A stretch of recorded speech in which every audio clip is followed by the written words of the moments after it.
It's just past dawn in the interior of Cherangani, Trans Nzoia County. The air here smells like wet soil, leaves, and firewood. We are 2,200 meters above sea level. The hills don't end.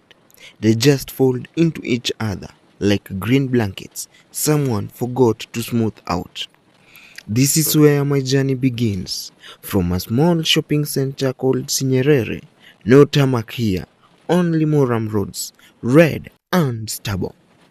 My destination today, Nakuru, a 6 hours drive away. First stop, we go to Kitale, but between me and Nakuru is 300 kilometers, 3 counties, and one thing we can't control, the weather. After coming out from Cherangani, an area known as Kapsara, with our bus driver called Matthew, we highlight and then I'm boarding a 14-seater matatu. But first, before boarding a 14-seater matatu, I go out and get into a piki, or as others say, anduthi, to take me from the SK showground from Kitale up to town, the central business district. Today, I'm boarding a 14-seater matatu. The driver, called Juma, has gospel music playing low. Everyone is quiet. We are all carrying something. Maize, potatoes, stories, and hope. Matatu bouncing on potholes. Kids were waving, while women were in gumboots, heading to the shamba. We start from Cherangani to Kitale, and then we go to the breadbasket road. As they say, Trans Nzoia is the breadbasket of the nation. We crawl down from the hills for 45 minutes. It's just farms. Trans Nzoia is Kenya's breadbasket. If Kenya eats ugali, a piece of it was grown right here. We pass women harvesting maize, men loading milk cans, school children in blue uniforms running downhill to save time. Juma tells me, hii barabara ikinyesha inakuwa shida. Red soil inakuwa kama ugali. I laugh, but I remember it. At 7:30 a.m., we hit the Kitale Eldoret highway. Tarmac, finally. Kitale town welcomes us with bodas, timber, dealers, and the smell of mandazi and tea. We stop for 15 minutes. People buy boiled eggs, charge phones, pray quickly. Kitale is a transit town. Nobody stays. Everybody's passing through to somewhere bigger. A mama selling banana tells me, enda salama, mvua ikikuja, barabara Nakuru inakuwa mtihani. I didn't know how right she was. The sky turns as we head and hit the Eldoret to Timboroa road. At 10 a.m., we leave Kitale. 3 more matatus join our convoy. The road to Eldoret is smooth. Trucks carrying wheat. Student going to Moi University. The Rift Valley starts opening up wider skies. Then at Kaptagat, the clouds change. What was white and fluffy becomes grey and heavy.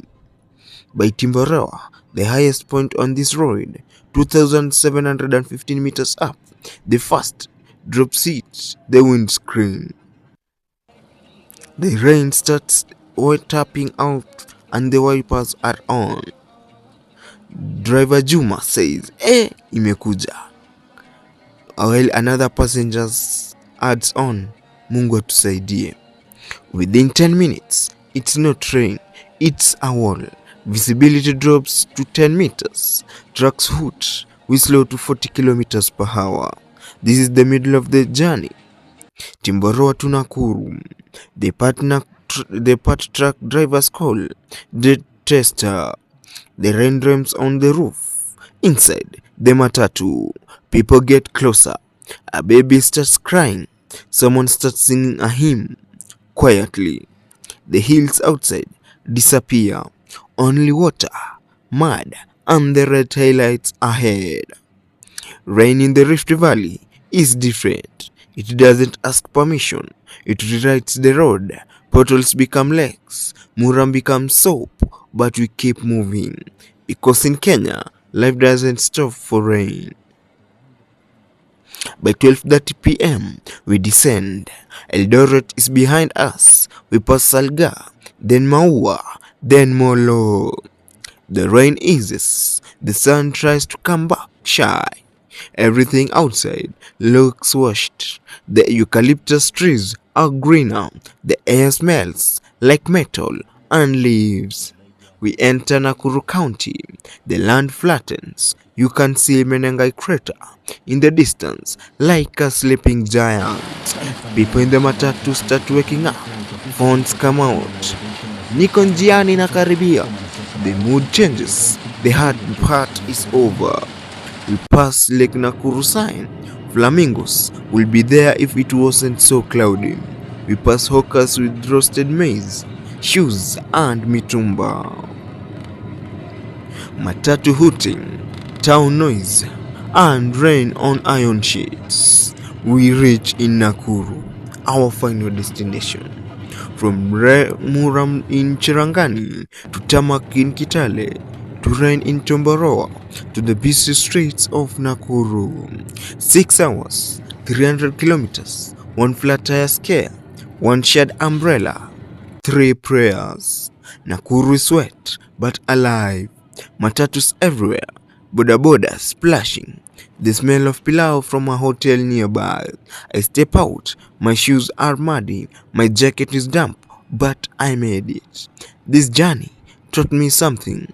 In Kenya, a journey isn't just distance. It's the hills you climb, the rain that finds you in the middle, and the people who sing with you until the sun comes back.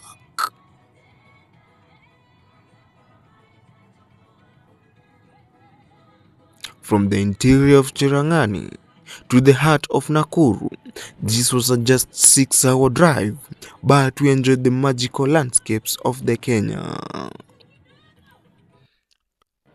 Don't forget to subscribe, like and share for more exclusive content just like this.